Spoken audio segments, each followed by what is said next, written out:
بسم اللہ الرحمن الرحیم۔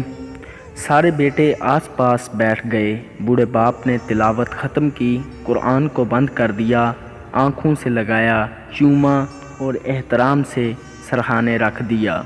ایک نظر سب پر ڈالی اور کہنے لگا، میں اپنی زندگی گزار چکا ہوں، اس سے پہلے کہ آنکھیں بند ہو جائیں اپنی جائیداد تم میں تقسیم کر کے جاؤں گا، سب کو اچھا خاصا حصہ ملے گا، مگر یہ تمہاری ذمہ داری ہے کہ تم اپنی بہنوں کو مجبور کرو کہ وہ اپنے حق سے دستبردار ہو جائیں، ورنہ کیا ہوگا ابا جان؟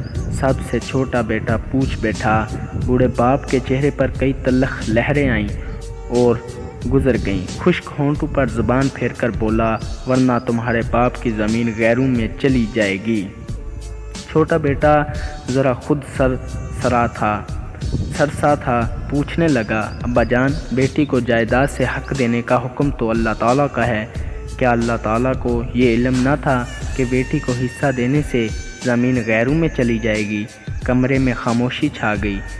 کسی کے کچھ بولنے سے پہلے وہ پھر بول اٹھا، بیٹی کو زمین دیتے ہوئے آپ کو لگا کہ زمین غیروں میں چلی جائے گی، مگر داماد کو بیٹی دیتے ہوئے آپ نے کیوں نہ سوچا کہ بیٹی غیروں میں چلی جائے گی؟